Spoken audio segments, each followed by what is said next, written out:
Good morning ka, Ellie. Good morning po sa lahat na nakikinig sa atin ngayong umaga sa DZXL. Sa lahat na kasama natin sa Facebook Live.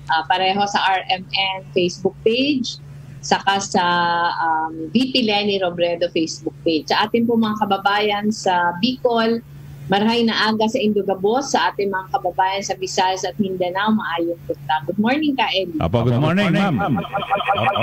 Nag-echo, dali. Okay na. Good morning! At ma'am, mukhang press na press kayo. At kumusta ang nakapag-recharge kayo ng kaunti at kasama yung mga anak ninyo? Oo nga ka, Ellie.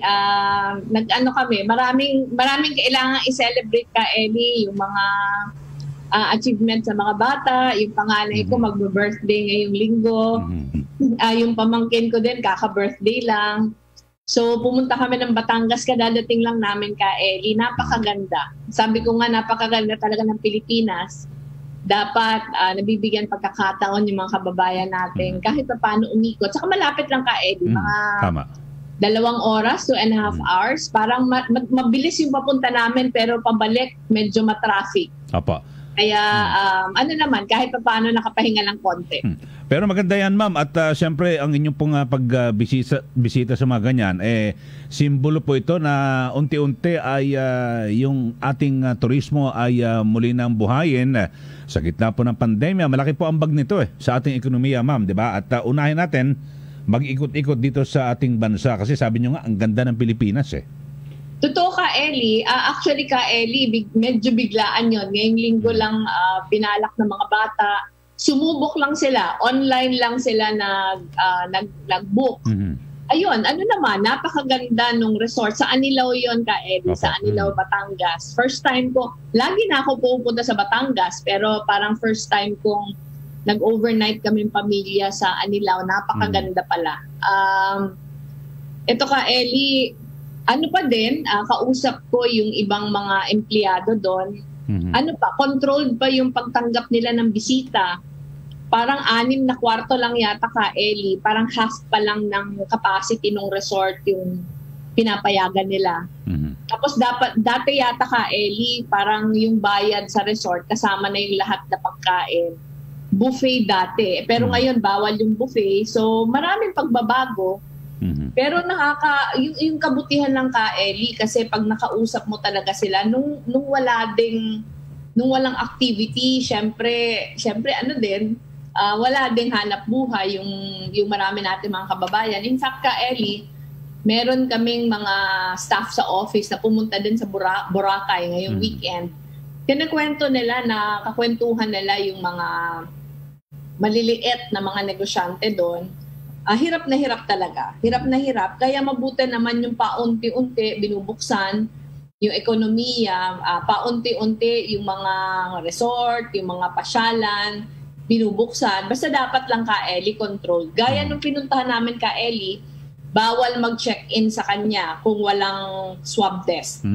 So nagpa-swab test muna kami. Ano talaga, napaka-stricto ng protocols. Pero tama lang naman. Tama lang. At least kahit istrikto ka, Ellie, kahit papano yung mga empleyado meron ng hanap buhay. Tama, opo. At samantala, ma'am, siyempre, kumustahin po namin ang patuloy na isinasagawang relief and response operations ng Office of the Vice President dito po sa, siyempre, may mga, matindi pa rin, dire-diretso yung mga, di ba, nangyaring mga kalamidad, pagbaha, bagyo. At syempre dito po yung patuloy pa rin umiiral na pandemya dito po sa ating bansa. Yung sa COVID-19 response operations natin ka, Ellie, tuloy-tuloy pa din. Pag meron mga request na mga ospital, mga health center, nagpapadali pa din tayo, hindi lang PPEs pero pati medical supplies. Pero itong mga sakuna ay tuloy-tuloy pa din tayo. Meron tayong 2 housing projects na ginagawa. Yung isa sa Ginobatan, Albay, yung isa sa Lupi, Camarines Sur. Eto ka, Ellie, di ba yung iba kasi, pag danger zone, ang binibigay lang natin para mga light materials kasi bawal nga magpabahay ng permanente. Pero itong Ginobatan sa Kalupi, yung LGU mismo yung nagbigay ng permanent relocation site. So mas maganda yung mga bahay, permanent yung mga houses na binibuild natin In fact, ka Ellie, next week, pababa ako doon kasi tutulong ako sa pag-build dito sa Lupi. Yung sa ano naman, sa mga food packs, relief packs, yung pinakahuli natin na tinulungan ay yung sa Mindanao, sa Agusan del Sur, saka sa Surigao del Sur. Nagpadala tayo ng team doon. Kasi kung naalala mo ka, Ellie, parang 2 weeks ago, yung bago nag-New Year, grab, matindi yung pagbaha. Kahapon ka, Ellie, meron kaming minomonitor sa Negros Occidental. Kasi merong reported din na grabe din na pagbaha. So, tinawagan ko yung team natin na in charge dito, pinapamonitor natin. Kasi kung kinakailangan ng tulong ka, Ellie, kasi yung nabalitaan namin may mga in-evacuate na mga families. Kung kailangan ng tulong, handa naman tayo. So, ganun pa din. Tuloy-tuloy pa din. Yung lahat na donation sa atin, meron pa ding tira. Inaabang natin ito ka, Ellie, dun sa mga ganito. Yung mga sakunang ganito. Kasi halimbawa, kahit Bicol ngayon ka, Ellie, ibang bahagi ng Visayas, grabe yung pag-ulan. Tama. Parang tuloy-tuloy yung pag-ulan, so may mga flooding. So yun yung inaabangan natin. Apo. Okay, at siyempre ngayon talagang halos lahat po ay tayo po nakatutok dito sa yung bakuna na po, no? Paparating. Ewan ko kung kailan darating po, bagamat magsasagawa na po ng investigasyon ng Senado para malaman ang plano ng ating gobyerno. At kayo ba, ma'am, napasasabihan ba, ano ba talaga ang plano ng gobyerno? Kasi ang Senado, kinakailangan pa bang mag-imbestiga kung talagang nandiyan na, no? Planchado na ang plano para sa distribusyon at pag-angkat natin ng bakuna. Actually ka, Ellie, kami naman, since December, meron kami mga regular briefings tungkol sa bakuna. In fact, yung pinakahuli naming briefing galing sa private sector. Kasi ito ka, Ellie, maraming tumutulong na mga private companies sa pag-avail, sa pagbili natin ng mga vaccines. Meron ka, Ellie, meron ng parang schedule na ginagawa. In fact, nakita ko yung isang interview ni Secretary Galvez. Parang ang sinasabi niya ka, Ellie, ay yung pinakamaagang dating dito nung Pfizer ay mga 3rd or 4th quarter of 2021. Pero baka mauna yung ibang bakuna galing sa China saka sa Russia. Yung China yata, yung Sinovac.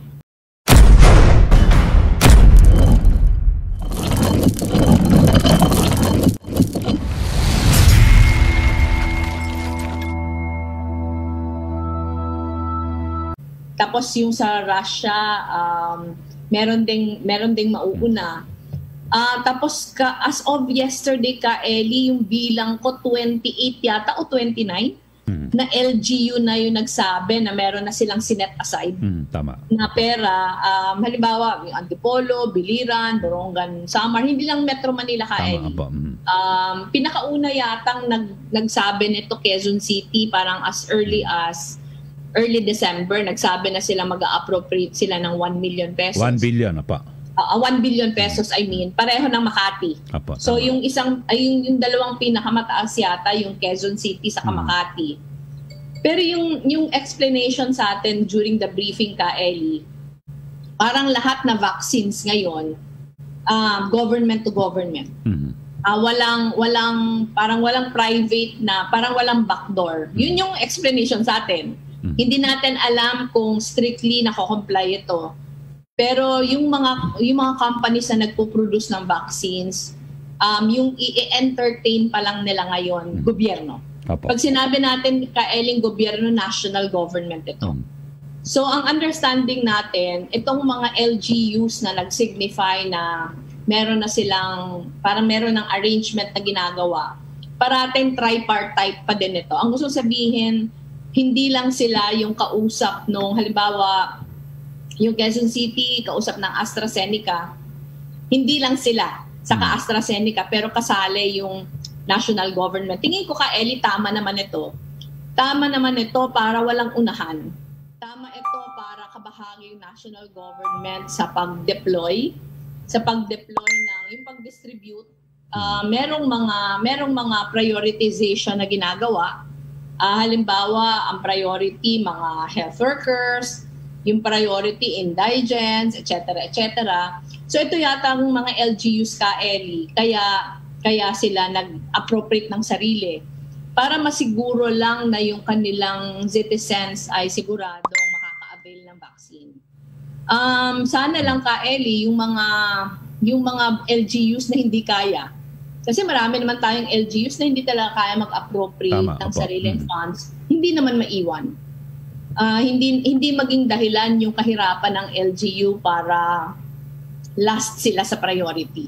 Parang tingnan na lang natin na yung appropriation ng mga LGUs na sinabi, ito nga, mga 28 or 29 ito as of yesterday, parang mas tulong ito instead na nakikipag-unahan sa iba. Kasi yun yung ayaw natin mangyari.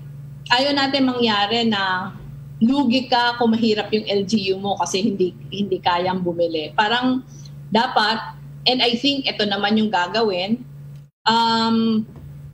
yung distribution mas equitable. Pareho din Eli ng mga negosyante. Kaya hinihikayat din natin yung mga companies na kaya naman gumastos para sa sarili nilang vaccination ng employees, sana mag-invest. Kasi bawat company mag-i-invest, bawat LGU mag-i-invest, tulong ito. Tama. Tulong ito sa atin lahat. Kasi ano naman Eli, ito, parati ko itong sinasabi since the pandemic, na kung merong aral na napulot natin, lahat interconnected, di ba? Hindi pwedeng bahala ka sa buhay mo kasi bawat isang Pilipinong nagkakasakit, apektado tayo lahat. Kaya ito naman Eli, ang alam ko maraming mga private companies ang nag-a-appropriate ng sarili nilang pera ngayon. Ang usapan yata Eli, pag private, hindi ka pa din pwedeng dumiretso through the national government pa din. Pero yung usapan, kung gusto mo parang mag-piggyback yung tawag nila, parang makidamay sa areglo sa national government, parang yung 50% na bibilihin mo, donation mo yun sa national government. Yung 50%, yun yung gagamitin mo sa company mo. Pero yung siguro Eli, yung mahalaga lang dito dun sa mga makikidamay, yung national government meron pa din parang protocols na susundin. Apo. Ang gusto ko sabihin, kasi di ba Eli, meron tayong prioritization, sana kahit merong allocation ng LGU, hindi yung kung sino yung malapit sa nakaupo yung priority, dapat yung prioritization ng national government, yun pa din yung gawin. Opo. Pero dito po sa gitna ng siyempre lapit na pagdating po ng mga bakuna, pero base po sa survey, 47% ng mga Pilipino ayaw po magpabakuna ayon po sa Pulse Asia. At naunang merong survey din ma'am, yung Octa Research Group, na talagang marami po ang ayaw magpabakuna o yung iba naman ay walang tiwala at gusto muna makasiguro kung ano bang brand yan o talagang yan ba ay mabisa na bakuna. So talagang wala pong tiwala. Ano ho ang pwedeng gawin dito ng gobyerno? Kasi ma'am, baka dumagsa ang bakuna. Tapos yung tao ayaw namang magpabakuna. Actually Eli, kailangan tutukan to. Kailangan bigyan ng focus yung paano ba kukumbinsihin yung tao na mas totoo, lahat naman ng bakuna Eli may mga risks, di ba? Pero dapat mahalaga na maintindihan ng tao na yung benefits nito mas marami kaysa sa risks na hinaharap. Ang problema Eli, unang-una, talagang bumaba yung pagkatapos ng mga controversies sa Dengvaxia, yung mga nauna pang mga controversies, talagang yung tao, parang kulang yung tiwala sa bakuna. Diba? Kaya kailangan Eli hanapan ng maayos na communications plan. Gawan ng maayos na communications plan. Paano ba mababalik yung tiwala ng tao sa bakuna? Kasi mas marami Eling, mas kaunti yung gusto magpabakuna, hindi natin malalampasan yung krisis na to. Dapat, parang yung availability ng bakuna is one thing. Pero yung willingness ng tao magpabakuna is another. So sa akin Eli, kailangan tutukan, kailangan bigyan ng priority. Paano ba kukumbinsihin yung tao na mahalaga yung bakuna para sa atin lahat? Opo. Kaya nga sinasabi ko kay Ellie, di ba, noong nakaraang linggo, hindi nakakatulong yung mga kontrobersiya. Kasi mababa na nga yung tiwala. Pag may controversies, lalo pang bumababa. At nakita yon ka, Ellie. Nakita yon doon sa research. Parang dati nang mababa yung tiwala, kung naalala mo ka, Ellie, ito yung Okta. Nung lumabas yung pulse, lalo pang tumaas yung nawalan ng tiwala sa bakuna. So, kailangan ka, Ellie, bigyan ito ng focus. In fact, ka, Ellie, in one of our briefings, sinabi natin to. Tapos, ang sabi sa atin, parang meron namang finorm na, meron naka-form na isang grupo. Meron naka-form na isang grupo na eto yung tututukan. Sana maging effective ka, Ellie, kasi para naman sa kabutihan natin lahat, itong bakuna. Apo. Tulad ho ng nangyari po sa Singapore, no, yung kanilang Prime Minister ay talagang ipinakita sa tao na ito nagpabakuna na mama siya ang una-una at dito wala hong pagtatago ng mga inuna yung mga yung mga nasa mga bodyguard o kung ano man. Dito ho inuna ang Prime Minister ng Singapore tapos ipinakita sa tao na tanggapin niyo na kasi siya mismo ay nagtiwala, kasunod na rin siguro na dapat magtiwala ang taong bayan. Totoo ka, Ellie. Kung naalala mo ka, Ellie, kahit sa US ganito yung nangyari. Si Vice President Pence, nung tinurukan ay very public. Si President-elect Biden, ganun din. Tama. Ngayong umaga ka, Ellie, hindi ko lang alam kung confirmed na, pero nakalagay pati si Pope saka si Queen Elizabeth. Ewan ko kung lumabas lang ka, Ellie, ngayon sa mga headlines ng balita. Ngayon lang. Ito yung mahalaga eh. Ang mahalaga ka, Ellie, na yung mga leader natin, yun yung nagpapakita na walang dapat ikatakot sa bakuna. Para makumbinsi yung tao, hindi yung patago. Kasi pag patago ka, Ellie, marami pang mga kaakibat na mga kwento na hindi nakakatulong. Mas lalong nagdududa yung tao, mas lalong nawawala ng tiwala. So para sa akin ka, Ellie, yung mga leader natin, mga matataas na opisyal, wag pa sikreto. Wag pa sikreto kung magbabakuna. Dapat ipakita sa tao na walang dapat ikatakot. Opo. Siguro, ma'am, maganda ho kaya na ngayon pa lang sabihin na agad ng brand, ito ang bibili natin bakuna. Kasi yung mga tao, base po sa survey, yung iba nag-aabang muna, ano bang klaseng bakuna yan? Kasi pag made in China, iba parang alanganin eh. So, gusto nilang malaman muna bago sila pumayag. So, maganda ho ba na mas maaga pa sabihin na ito ang gusto namin. Katulad ng mga LGUs, mukhang sa AstraZeneca po sila gustong bumili at mas mura at mas mataas po yung efficacy. Maganda ho ba dapat ilatag na ngayon ng national government? Oo naman ka, Ellie. Nakakadagdag ito sa tiwala. Kasi ang problema natin ka, Ellie, 'di ba, nasa balita na kung ano yung efficacy ng iba't ibang mga klaseng vaccine. Halimbawa, yung Pfizer saka yung Moderna, ito yung pinakamataas, 'di ba? 90 plus. Opo. Yung AstraZeneca yata, kung hindi ako nagkakamali, 70 plus. Pero sobrang mura to. Parang 600 pesos plus 610, lang. opo. Oo, yung cost. Tapos, ang problema ka, Ellie, itong Sinovac. Ano naman, ang explanation sa atin ka, Ellie, ang parang threshold ng WHO ay 50%. Ang balita natin, itong Sinovac, napasa naman yon. Napasa yung threshold na yun. Ang problema lang ka, Ellie, para kang bumibili ng goods, di ba? Na kahit pasado, kung merong mas mataas yung efficacy, syempre bibilhin mo yung mas mataas. Opo. So marami tayong mga kababayan na ganun yung iniisip. Kaya nga iniisip ko ka, Ellie, at ito ay tanong din natin sa briefing. Paano kung, kasi sinasabi nga yung Pfizer dadating 3rd or 4th quarter pa. Paano yung kung dumating na maaga, yung mas mababa yung efficacy? Paano natin kukumbinsihin yung mga kababayan natin na, di ba, magpabakuna na?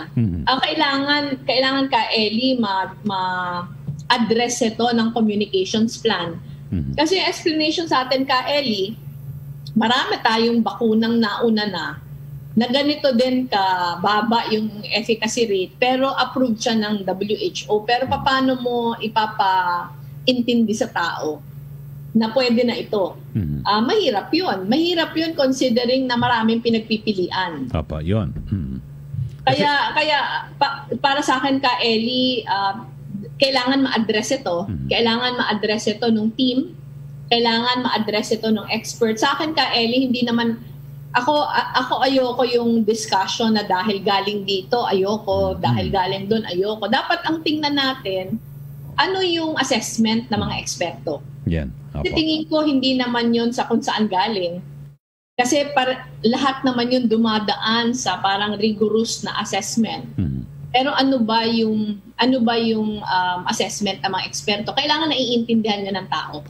Kasi yung problema natin ka, Ellie, kung yung available, kulang yung tiwala doon ng tao, mas marami yung ayaw magpabakuna. Kaya dapat yun yung masettle natin. Okay, at samantala sa gitna po nitong pandemyang ito, ito yung kinatatakutan na tatlong COVID-19 variants minomonitor ng pamahalaan. Nagsagawa na po ng mga travel restrictions sa ating gobyerno. Pero marami pong tanong, yung China hindi kasama. Kumpirmado, meron din doon galing. Ano sabi niyo? Actually ka, Ellie, ito yung nakita natin sa balita. Tinatanong kung bakit hindi pa sinasama yung China. Parang ang sagot yata, kung hindi ako nagkakamali ka, Ellie, parang yung sagot yata ni Secretary Roque kahapon ba o nung isang araw. Kasi yung sa China daw, parang sa media pa lang galing. Wala pa daw confirmation galing sa eksperto. Kasi kung naalala natin ka, Ellie, lumabas na, di ba? Lumabas sa, nahanap ko lang dito ka, Ellie, parang lumabas sa balita na meron nang na-detect sa China. Galing ito sa isang pumasok sa Beijing. Pero yung sinasabi nga ka, Ellie, hindi pa daw yun. 23-year-old na babae. Dumating sa China galing sa UK, tested positive din for dito sa bagong COVID-19 strain. Pero yung sinabi yata, yung sinabi ni Secretary Roque na hindi pa daw kumpirmado ng mga international agencies. Galing pa lang daw ito sa media reports. Pero pag ganito kasi ka, Ellie, again, pag yung tao walang tiwala, pag yung tao natatakot, mahirap kumbinsihin kung bakit hindi ginagawa. Lalong-lalo na kasi ang dami ng mga bansa na kasali sa listahan. United Kingdom, United States. Basahin lang natin Ellie, kasi may epekto sa mga papasok kahit mga Pilipino sila. So UK, US, Portugal, India, Finland, Norway, Jordan, Brazil, Denmark, Ireland, Japan, Australia, Israel, Netherlands, Hong Kong, Switzerland, France, Germany, Iceland, Italy, Lebanon, Singapore, Sweden, South Korea, South Africa, Canada, Spain, saka Austria. Yung Austria yata ka, Ellie, yung pinakahuli, ngayong araw mag-uumpisa.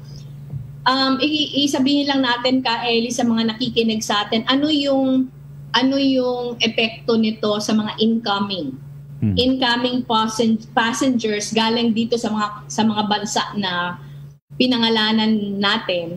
Ang sinasabi ka, Ellie, yung mga pasaherong galing dito sa mga bansa, as a general rule, hindi papayagang pumasok. Ayun. Ang exception nito, mga Filipino citizens. Mga Filipino citizens na galing dito sa mga bansang ito, papapasukin sila sa Pilipinas, pero required sila to undergo an absolute 14-day quarantine period sa isang facility o hotel, regardless kung nag-negative sila sa COVID na swab test. Dati kasi ka, Ellie, bago nito, required ka din ng quarantine, pero pag nag-negative ka na sa swab test, pwede ka nang palabasin. Pero ito ka, Ellie, yung bagong protocols, kahit pa mag-negative ka sa test, kung galing ka dito sa countries na to, required yung absolute na 14-day quarantine period. So sa mga nakikinig po na mga na mga Pilipino na nasa mga bansang pinangalanan natin, yun po yung requirement. Hindi natin, wala pang announcement kung hanggang kailan. Pero ngayon, yun yung requirement. Kung hindi ka Pilipino at galing ka sa mga bansang ito, absolutely hindi ka papapasukin. Pero kung Pilipino ka, papapasukin, pero may required na 14-day quarantine kahit pa meron ka negative swab test. So yun yung ka-Eli. Opo. Yun yung ating requirement. Yun, third, yun. Meron kasi dito ka-Eli, meron siyang nakalagay na paano ko nag-transit ka lang. Kasi di ba ka-Eli, kahit hindi ka galing sa countries na to, kung yung airlines na sinakyan mo, dumaan doon. Oo, dumaan doon. Ang sinabi dito ka-Eli, hindi siya considered na galing doon. Pero yung mga pasahero ay hindi pwedeng umalis ng airport. Hindi ka considered na galing doon, pero basta hindi ka lumabas ng airport nung dumaan ka doon. Halimbawa kasi ka-Eli, galing ka sa isang bansa na hindi siya kasali dito sa listahan. Pero dumaan ka, sabihin natin sa Japan, doon yung layover mo. Ang sabi dito ka-Eli, papayagan kang pumasok as long as nung dumaan ka doon sa Japan, hindi ka lumabas ng airport. So yun yung requirement niya. So tandaan siguro ka-Eli, kasi marami tayo mga kakilala na nagme-message, nagtatanong ano na ba yung latest na travel restrictions. Yun po yung travel restrictions. Tandaan po yung countries na sinabi natin kanina. Opo. Okay, at siguro lahat do tayo mag-ingat, no? At bagamat dito sa Pilipinas wala pa hong kumpirmado, no? Maganda maagang naisagawa na po itong paghigpit. Samantala, ma'am, sa gitna po ng pandemya, talagang marami pong nagugulat dito po sa ipinipilit na naman na charter chains at binubuhay, bagamat sabi po ng Malacanang wala raw pong plano o dito issue ng term extension, pero dito ang tumbok daw economic provisions at ito hong para ayusin daw, tanggalin nata yung party list system sa ating konstitusyon. Ano po ang take nyo rito sa issue na naman ng Chacha? Ako ka-Eli, napaka-wrong timing. Napaka-wrong timing dahil kung tingnan natin ka-Eli yung lahat na assessments. Marami masyadong assessments. Parating sinasabi ng mga independent na mga agencies, hindi tayo yon, hindi oposisyon. Tayo yung worst performing. Tayo yung worst performing sa Asia. Ilan na yung mga studies na pinapakita na parang yung economy natin yung pinaka-vulnerable dahil dito. At isa sa mga tinuturong dahilan ay kulang yung policy support. Kulang yung policy support para ma-cushion yung epekto ng pandemya. Itong policy support na to ka-Eli, manggagaling to both sa executive saka sa legislative. Tapos nag-iisip tayo ngayon, charter change. Ito na yung sinasabi natin na kahit nung nag-uumpisa pa lang yung pandemic, ang dami nating inasikasong kung ano-ano na hindi naman related sa pandemic. Ito yung dahilan kung bakit maraming mga Pilipino yung naghihirap ngayon. Ito yung dahilan kung bakit napakataas ang ating unemployment rate. Ito yung dahilan kung bakit ang daming negosyo na nagsara. Dahil hanggang ngayon, hindi pa kahapon lang ka-Eli, almost 2,000 na naman yung cases natin. The other day, 1,700 plus yung cases natin. Kahapon yata ka-Eli, parang ika-300 days na ng ating quarantine, ating community quarantine. Marami tayong kailangang asikasuhin na hindi natin naasikasong maayos. Kasi ngayon, ang pag-usapan nito, ito yung sinasabi natin ka-Eli, di ba? During the pandemic, nakapasa tayo ng anti-terror law. During the pandemic, napasara yung ABS-CBN. Tapos ngayon na naman, magcha-charter change tayo during the pandemic. Parang hindi pa ba tayo natututo? Hindi pa ba tayo natututo na yung energies natin at yung attention natin, i-focus natin sa mga bagay na hindi magpapahirap sa ating mga kababayan? Bakit hindi natin tutukan yung mga kailangan tutukan ngayon?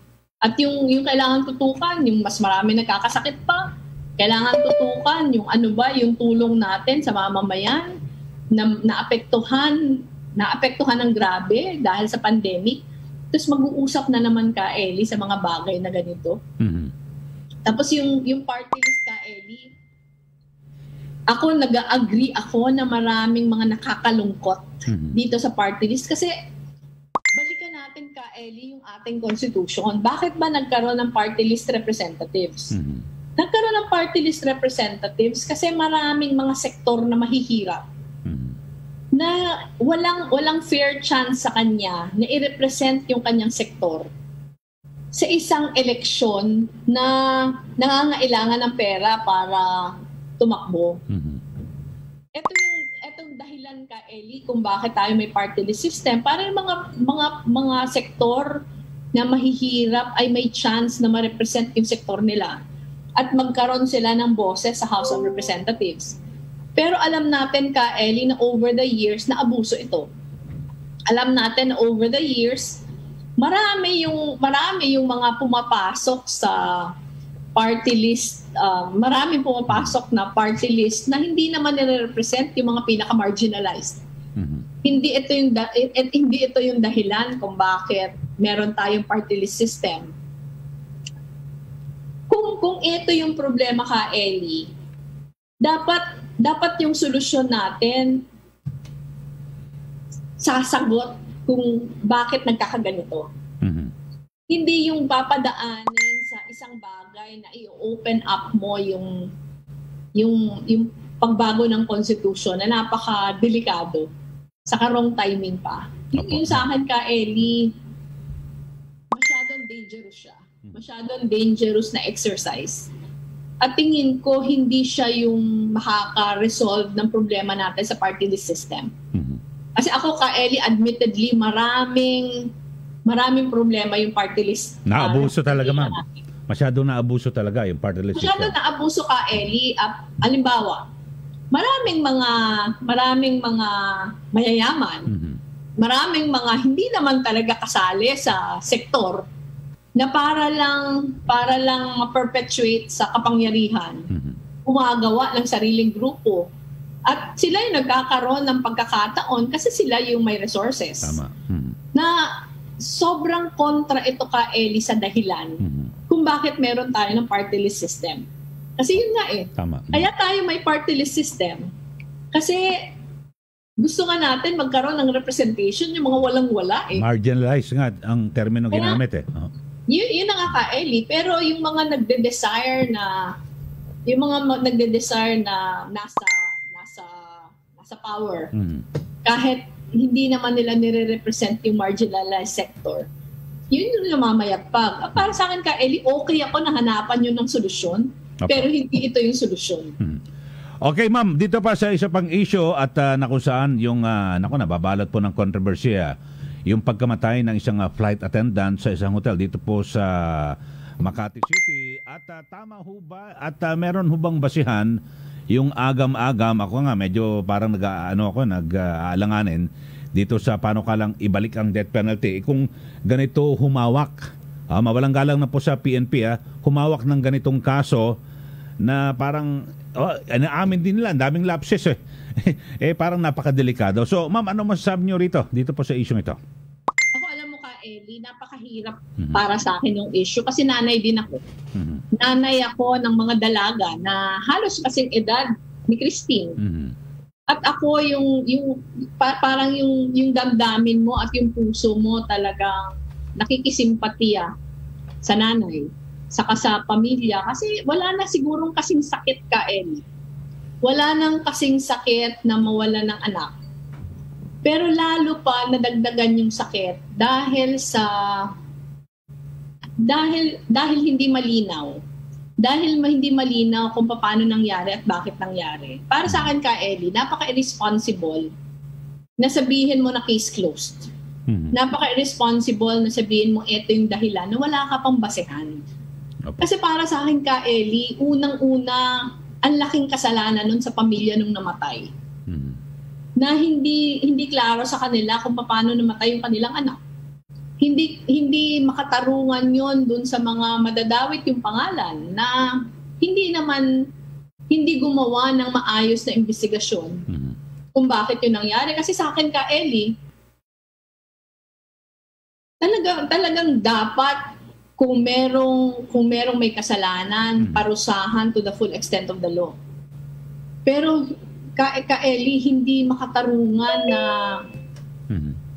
magagawa ka ng konklusyon sa mga bagay na hindi mo pa naman inaayos yung investigasyon. Opo. Para sa akin, panlilin lang sa tao yung ganon. Bakit mo sasabihin na case closed na hindi mo pa pala, alam mo yun, hindi pa maayos yung investigasyon. Opo. Kasi Ka Eli, di ba, kung hindi pala totoo, halimbawa kung wala palang rape, parang sinira mo yung buhay ng mga, di ba? 11 ang suspect. Sinira mo yung buhay ng mga ito. Saka kawawa yung pamilya ni Christine. Kawawa yung pamilya ni Christine. Nawalan na nga sila. Nawalan na nga sila. Tapos hindi pa maayos yung paghanap ng, di ba? Ako Ka Eli, hindi ko nga kayang panoorin. Parang hindi ko kayang panoorin yung hinagpis nung pamilya. Kasi nanay din ako eh. Nanay din ako, yung mga anak ko, mga dalaga din. Sobrang sakit nun. Sobrang sakit. Pero lalo pag sasakit yun, pag pinapapaniwala ka ng isang bagay na wala pa naman pa ng basehan.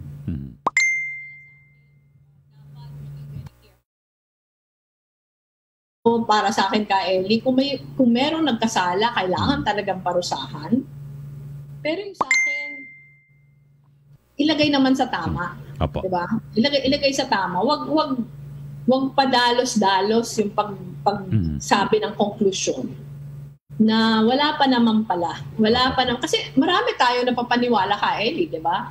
Marami sa atin napapaniwala. Tapos yung pala, wala pa namang, parang hindi pa namang conclusive yung investigasyon na sinagawa. Kaya para sa akin, Ka Eli, kailangan mas maging responsable tayo pag-handle ng mga crimes na ganito. At siguro, ma'am, kinakailangan na talagang yung Philippine National Police ay talagang maging maingat po sa pag-iimbestiga. Kasi dito lumilitaw, mukhang maraming pagkukulang.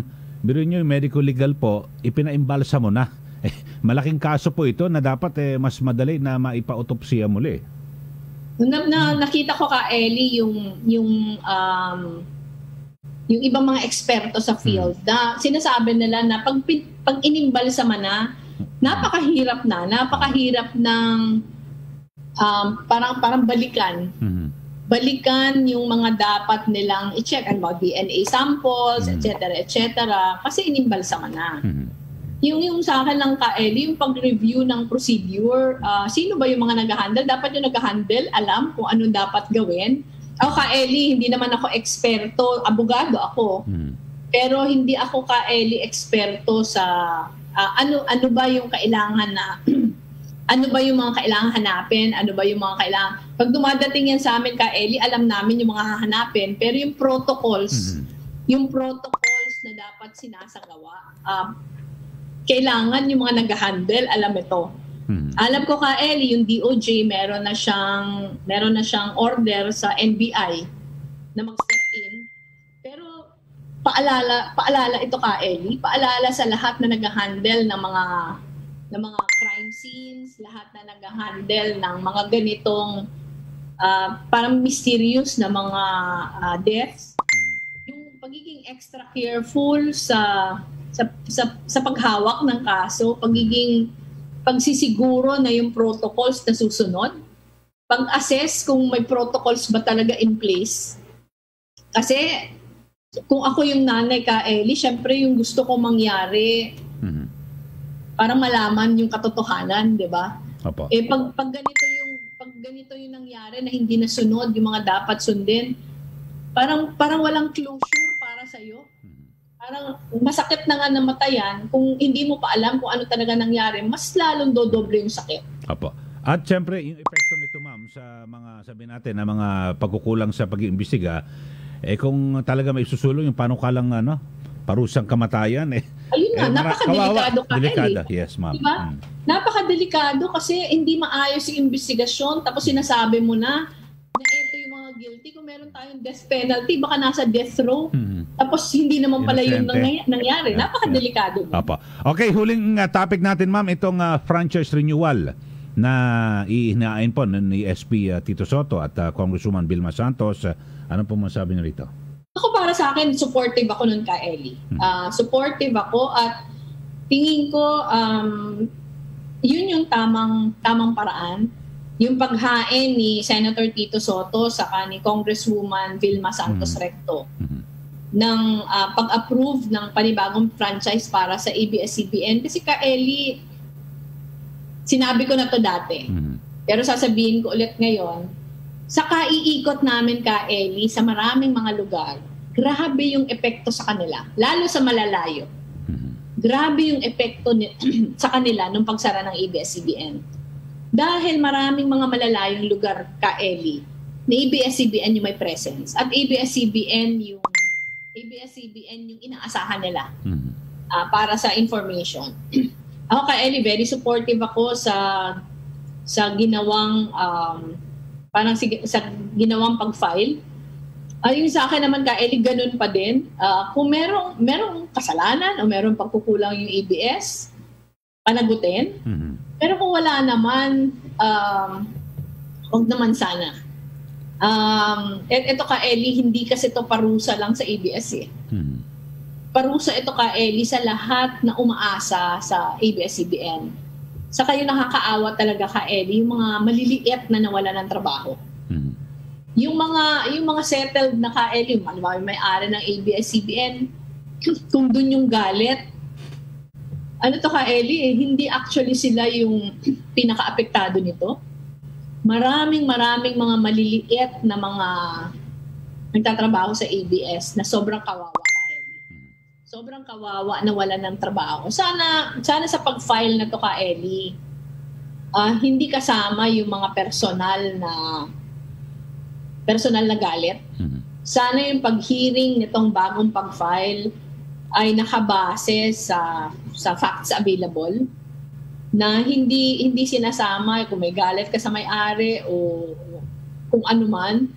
Sana very very fair yung prosesong mangyari. Kasi gaya na sabi ko ka, Ellie, hindi lang ito dinideserve ng mga taga-ABS. Pero dinideserve ito ng mga communities na nawalan talaga ng source of news saka entertainment nung nawala. Lalong-lalo na yung mga ABS-CBN regional offices. Opo.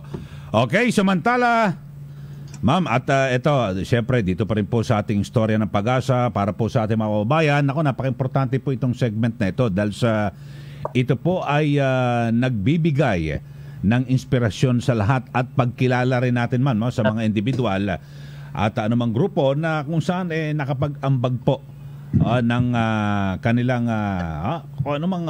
inspirasyon para po sa taong bayan, sa ating mga kababayan. Yung bisita natin ngayon ka, Ellie, pambihira ito kasi mother and son team. Mother and son team, si Nanay Gay saka si Reggie Pia Doce.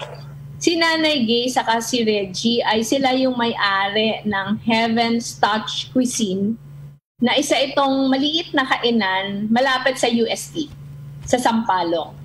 Ang kwento nito ka, Ellie, ito ay family run na kainan na nagsisilbi na sila for 14 years sa mga estudyante sa may area ng UST. Kilalang-kilala sila doon sa mura nilang pagkain, sa masarap na pagkain. Pero nung nagkaroon ka, Ellie, ng ECQ, isa sila sa pinaka-grabe yung epekto. Dahil bigla, syempre, nag-lockdown yung mga eskwelahan. Syempre, nawalan sila ng hanap buhay. Pero Ellie, eto sobrang nakakabilib. Kaya istorya ng pag-asa. Kasi isa sila sa pinakagrabing epekto. Pero yung nangyari, imbes na sisihin nila kung sino o imbes na magmaktol o imbes na magkulong, ang dami nilang natulungan. Ang dami nilang natulungan ng ECQ. At isa na doon yung opisina namin, Ellie. Kasi nung pinakahuling mga sakuna, nag-donate pa sila. Nag-donate sila ng mga relief packs sa OVP for distribution doon sa mga tinamaan ng bagyo. So, kausapin natin si Nanay Gay saka si Reggie. Siguro pakumustahin muna sila sa mga nanonood sa atin at nakikinig sa atin ngayon. Nanay Gay at Reggie, good morning sa inyo. Hello po. Good morning po sa lahat ng nakikinig at nanonood sa FB page niya, ma'am. Ayun. Ito Reggie, kasi bata ka pa, 'di ba? Tapos 14 years na yung Heaven's Touch Cuisine. Anong age mo pa lang ba nung nag-umpisa kayo nito? Nag-start po kami siguro third year high school po ako noon. And then ngayon ilang years na rin po ako nagtatrabaho. So matagal na po, nakapagtapos ako ng college, ng master. So talagang grabe. Matagal na talaga. Ito po talaga yung isa sa mga main na pinagkuhanan namin during nung nag-aaral po ako. Pero ito kay Nanay Gay, paano niyo po, Nanay Gay, na isipan na magbukas ng ganitong kainan sa may UST? Taga doon ba talaga kayo? Sino ba sa inyo yung mahusay magluto? Paano kayo nag-umpisa?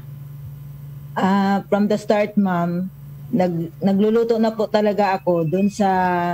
Galing po kasi kami sa Pasig. Nung umalis po ako doon, naghanap po ako ng boss para makapagsimula ulit another trabaho. Dito po ako naipasok. So, nung una, hindi pa sa'yo yung kainan? Parang meron ka pang boss dati?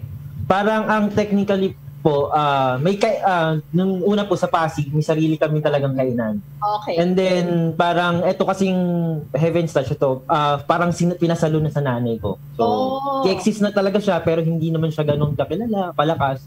And then, parang, sabi kay nanay na ikaw na humawak, and all. So, parang yung pinaka-may-ari ng building na to, na pinagtatayuan namin, yun po talaga yung pinaka-owner sila, Dr. Gamilla. Pero, yun nga po, sobrang kapaitan nila, parang ganun yung nangyari na pinahawak kay nanay. Sa inyo na. Opo, ganun yung parang sistema na may share na lang na nangyayari dun sa income nung kainan. Pero ano yun ha? Hindi biro na 14 years na? Gusto sabihin, di ba? Gusto sabihin may binabalik-balikan talaga.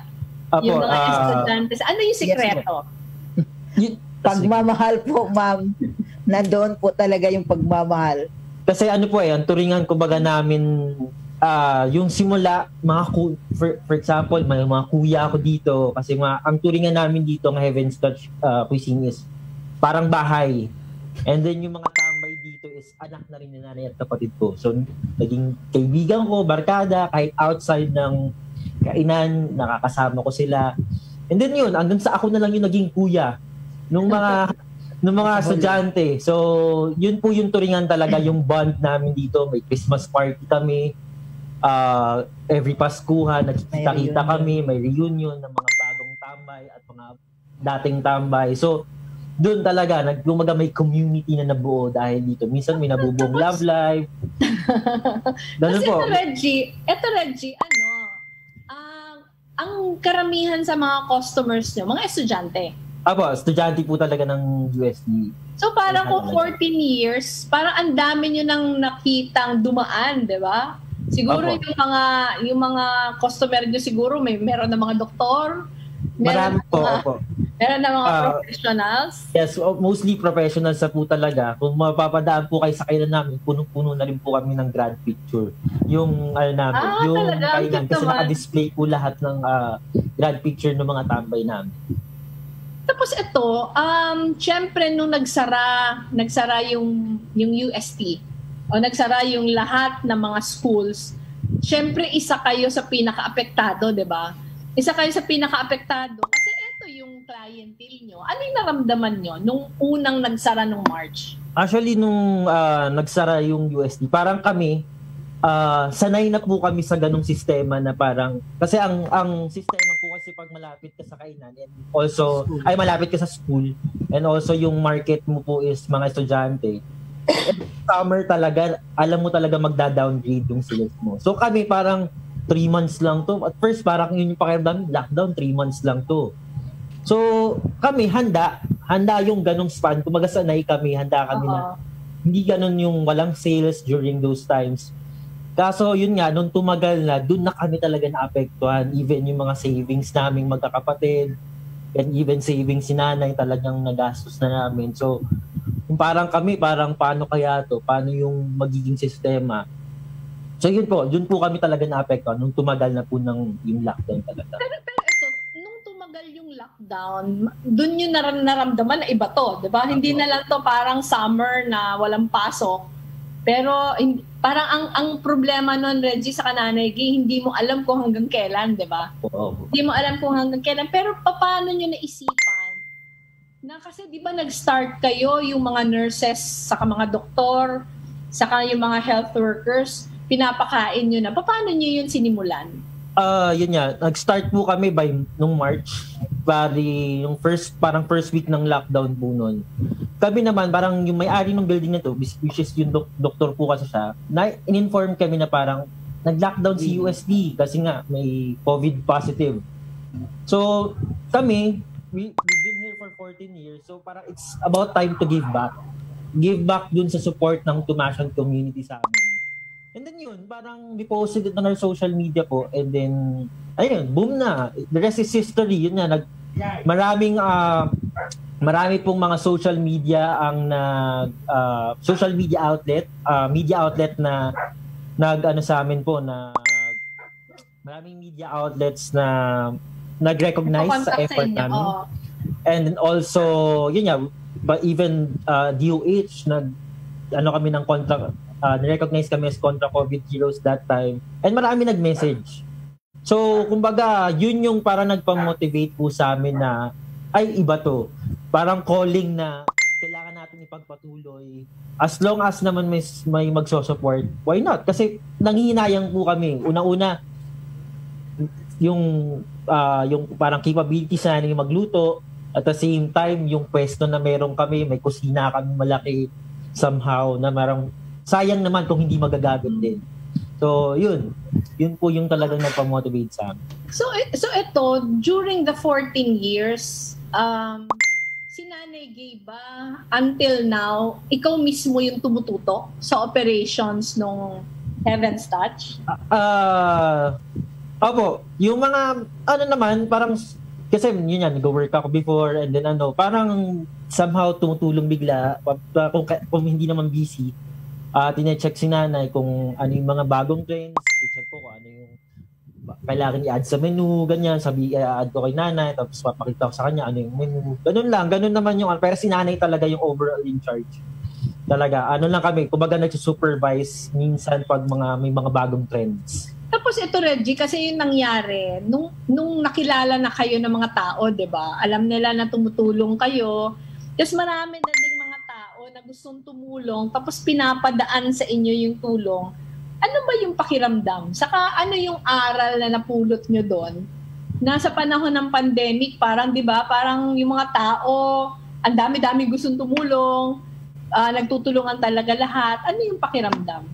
Sobrang nakaka-overwhelmed po talaga sa part namin kasi parang we didn't expect din naman na magbo-boom to ng ganito. Yung recognition namin, yun nga, especially yun nga, nakakausap po namin kayo. Isa po kayo sa mga inspiration namin dito sa pagtulong, yung the way kayo as a leader. So yun, sobrang overwhelmed, di namin yung gratitude namin na walang words para ma-explain talaga kung yung support and trust ng mga tao sa amin sa ginagawa namin kasi nga sino ba naman mag-aakala na isang karinderya, di ba, makakapagbigay ng pagkain sa mahigit 10,000 tao, di ba? Salamat po diba? talaga. Sa Nanay Gay, sa Reggie, di ba? Pati celebrities lumapit sa inyo. Opo. Parang napanood ko yata kayo kay Erwan. Yes, Tapos, opo. kahit yata si Angel Locsin nag-contact din sa inyo. Pero para sa akin, ang laking bagay nito, di ba? Kasi parang kahit papaano nakakataba ng puso pag may lumalapit sa inyong gustong tumulong kasi gusto sabihin, yung tiwala na sa inyo. Yes po. Diba? Para siyang affirmation na over the 14 years na nandyan kayo, marami pala kayong tamang ginagawa.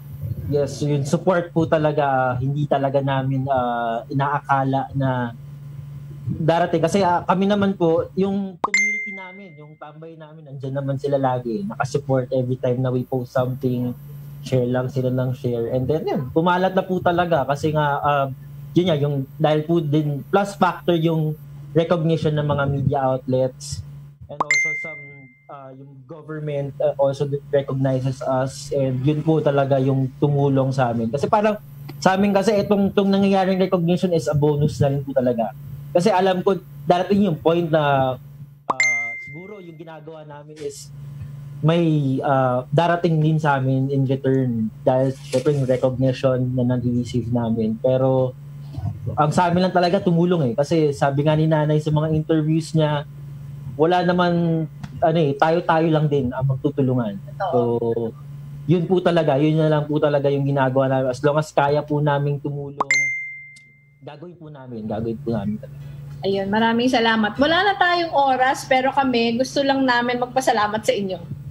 Magpasalamat hindi lang doon sa tulong na pinadaan ninyo for the typhoon victims, pero siguro sa 14 years. Sa 14 years na naging bahagi kayo ng buhay ng napakaraming estudyante.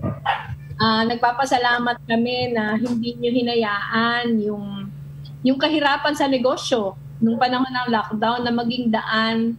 Parang binaliktad nyo pa, di ba? Binaliktad nyo pa instead na naging kahirapan yon, parang ginamit nyo pa yung advantage na maraming tumitiwala sa inyo para mas marami din kayong matulungan. Kaya maraming salamat sa inyo. Sayang wala na tayong oras, pero Nanay Gay, Reggie, sana pagpatuloy yung mabuting ginagawa. Kami naman ay malaki yung pasasalamat namin sa mga kagaya nyo. Kaya mabuhay kayo, mag-iingat po kayo. Opo. Thank you po. Maraming salamat sa lahat na tulong. Ayun ka, Ellie, past 10 na. Sayang, wala na tayong oras. Pero, yun. Nakakabilib ka, Ellie, nakakabilib yung kwento nung mag-ina, nung buong pamilya actually, na alam naman natin ka, Ellie, nung panahon ng ECQ, talagang yung mga karinderiya sa labas ng mga paaralan, sila talaga yung grabe yung tama. Pero itong pamilyang to, yung kahirapan ay nagamit pa nila para lalo silang makatulong sa iba. Okay.